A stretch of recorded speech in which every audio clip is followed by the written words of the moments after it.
In today's video we're going to be diving back into more of Khazan the First Berserker, and for this one I'm going to be going over my ultimate dual wield build, one that I think absolutely dominates the game.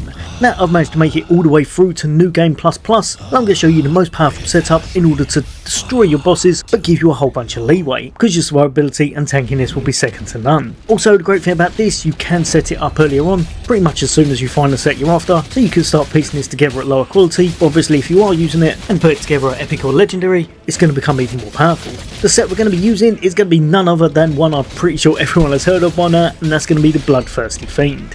This is bar none the strongest set currently in the game in my opinion, and it just looks awesome as well as being absolutely second to none. You're going to want to make sure you get 6 pieces of this, as when you start putting it together you're going to get swift attack damage increase, swift attack spirit accumulation, a 4-piece you'll get enemy exhausted and attack health recovery of 2%, 5-piece is absolutely amazing because it's going to give you swift attack stamina damage of an extra 20%, and then finally the creme de la creme, the 6-piece set is going to give you Gal Doom. This skill can help you to dish out an insane amount of damage as well as giving you great survivability.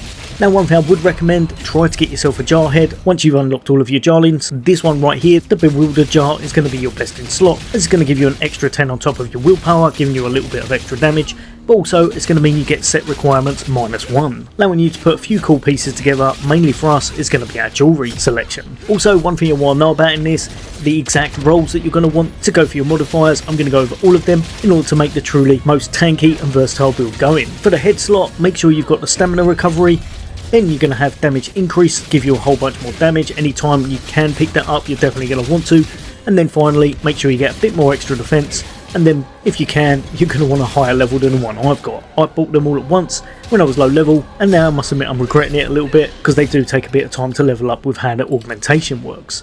So if you can hold off on buying these, it'll probably work out for the best. Remember, if you haven't got this, just use the Bloodthirsty headpiece instead, because you are definitely going to want that 6-piece set bonus going on. As well as that, obviously you're going to want one of the best weapons going on in the game, so we're going to have the Bloodthirsty Fiend's dual wield, and this thing just has everything you need going for it. Whenever you're doing your weapons, you're going to want them as high as possible, so the higher the level, the more damage they can dish out, and of course the more attributes that can be rolled on them to a higher degree. Remember, the 2 stats you see here, they only start to come about once you're actually hitting epic or above quality in your gear. When you've got epic gear, you're going to get the first one, and for this one it's going to be your Phantom Bloody Sword Dance. And then finally, when you manage to get the most powerful piece of gear, which are the legendary types, then each of these will have 2 fixed attributes, which is where we pick up the swift attack stamina damage increase.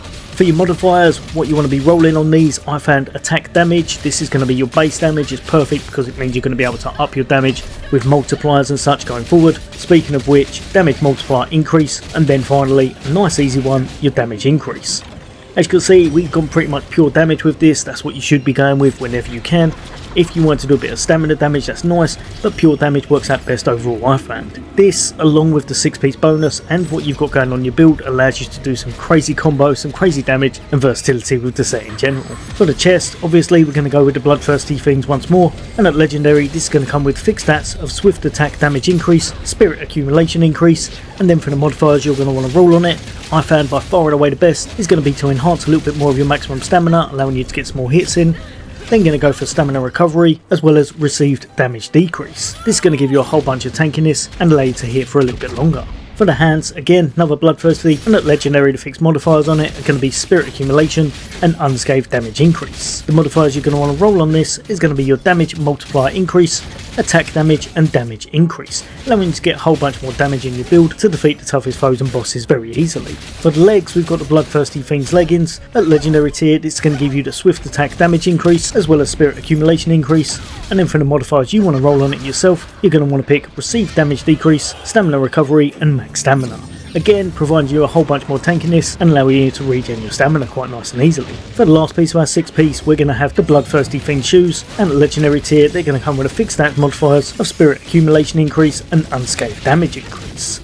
As well as that, the ones you're going to want to roll, receive damage decrease, maximum stamina and damage multiplier increase, giving you a little bit more damage in your build, but also allowing you a whole bunch more survivability. Over to our final pieces, and we're going to be going over the jewellery accessories. One I like to put in the first slot is going to be your necklace of the Singing Hawk. This is part of the Unending Tragedy set, and because we've got the jar head on, it's going to give us 15% composed damage increase, so 15% extra damage whenever we're above 50% stamina. Again, if you got this at legendary tier, you're also going to get the 2 fixed stats of max stamina and composed damage by 5%, and the modifiers you want to roll on it is going to be your damage multiplier increase, received damage decrease, and again, increasing your base damage by grabbing your attack damage. For the ring, we've gone with the strategist ring. This one is perfect because it gives you a whole bunch more survivability. It really is effective in this build. With just how survivable you are already, this increases it even more, making the toughest fights even easier because now you've got 50% received damage decrease that activates 30% of the time. Of course, the legendary fixed stats on it is going to be stamina recovery and received stamina damage decrease,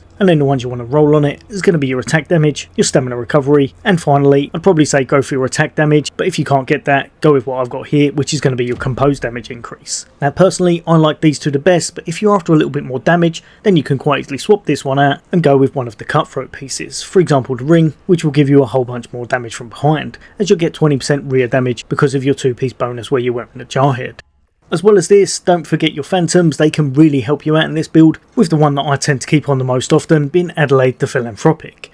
This one is ideal for anyone that wants to play and not worry about making any mistakes, because you're going to get health recovery increase of 30% whenever you're using your Netherworld energy. I think it may actually also affect our regen from Galdoom as well. I haven't fully tested that out, so let me know in the comments, but even if it doesn't, it's definitely worth having, because on top of that survivability, you've also got the fact that it will gain 1 Netherworld energy whenever you're using a brutal attack if you're down to 0, and my favourite part, it decreases your damage taken by 20% for 30 seconds whenever you need to use a Netherworld energy to heal up. This, along with what we've got going on in our kit, makes us very survivable, and often I find myself watching Netflix and kind of glancing over and watching it whenever I'm fighting even the toughest bosses. If however you want some slightly different variants of phantoms to choose from, then you can really never go wrong with Wolfric the Resilient, because you're going to get some extra attack damage as long as you're facing the enemy, as well as a little bit of spirit accumulation, or of course if you want even faster recovery speed for your stamina regen, then you can go with Keshta the Unyielding.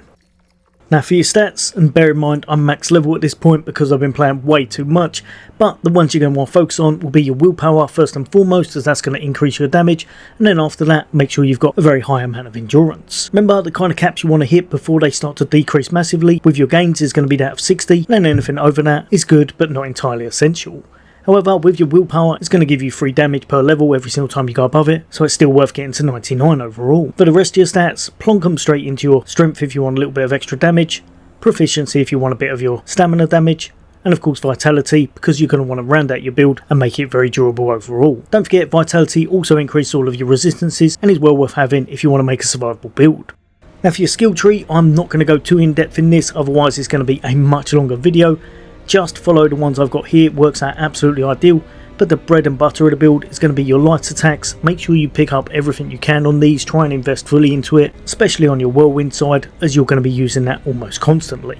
Was going in with a couple of light attacks, then going into my whirlwind, kind of double light attack, then double heavy worked best in general. And don't forget, you're going to want to make sure you max out your Phantom Sword Dance. As for 2 Spirit, this one brings about just a whole bunch of extra damage. You're now going to have Phantoms hitting alongside whenever you're bringing out your whirlwind attacks and such, giving you a whole bunch extra damage. As well as this, working hand in hand with the build is going to be your Phantom Bloody Sword Dance that you've unlocked on your weapon, and this now means whenever you're going in with your light attacks, you'll also be getting those Phantoms as well. This works out absolutely ideal, especially with our other big thing, the 6-part bonus for our entire setup, and that's going to be your Galdoom. This does cost 4 spirit, but honestly it's one of, if not the very best kind of spirit art going on in the game. Whole bunch of regeneration with your health, so whenever you take a bit of damage and you've got this on, you're going to be able to do a bit of damage straight back to them, regain a lot of your lost health and make yourself a whole bunch more durable with it.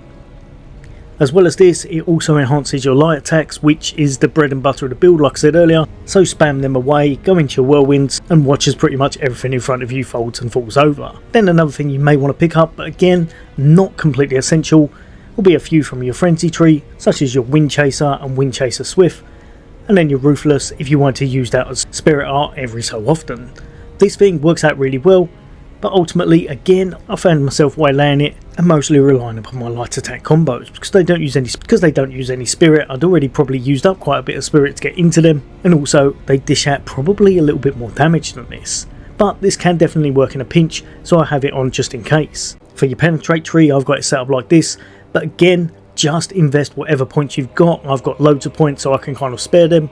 The main thing you want to put in is anything that's going to give you a little bit extra with your stamina costs or stamina cost reduction. If you can afford to put it exactly like this, that's perfect, but if you can't, just anything that's going to give you a little bit of help, maintain your dodges, your stamina, and just to build overall in general. Again, for your guard tree, I'd recommend picking up all of these if possible, but if you've only got a few points to spare, the main one you want to pick up will probably be something like your Ironclad. This is going to decrease the amount of stamina consumed upon a successful guard. Heading over to our common tree, and absolutely anything you can pick up to help you with your spirit regeneration and your resources is well worth investing in, with some great ones to pick up being things such as Enduring Spirit, so you're going to get spirit back even if you're taking a bit of a pasting, as well as of course Berserk Spirit, because you're going to get extra spirit whenever you're attacking, and we're going to be attacking very fast because of our setup. Reflection, I do not spec anything into this whatsoever, you don't need it, you're just going to be constantly attacking.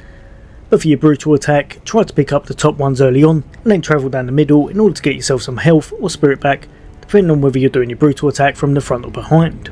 We're not really focusing much on a javelin tree, so again, anything you can pick up to give you extra damage for when you do need it, or a little bit of spirit reduction is definitely ideal.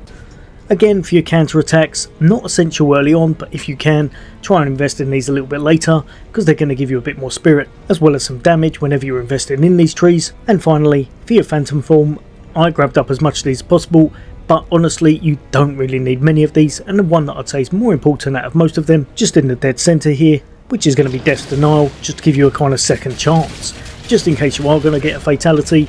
Instead, you're going to pop straight into your phantom form or come out of it, use a health potion, and then you should be good and take down whatever enemies in front of you. But yeah, overall I've been using this setup on New Game Plus Plus and found it absolutely amazing. It helps you to just completely dominate all of the bosses, every single thing in the game, as well as allowing for a couple of mistakes if you're not playing perfect or not paying full attention. But yeah, hopefully this has helped a few of you guys and girls out. There's going to be a load more content away from me. Also, hopefully we'll be looking forward to some more DLC a little bit later on into April, so fingers crossed there's something tasty coming on the way. As always, for all things gaming, take care. I'll see you on next day.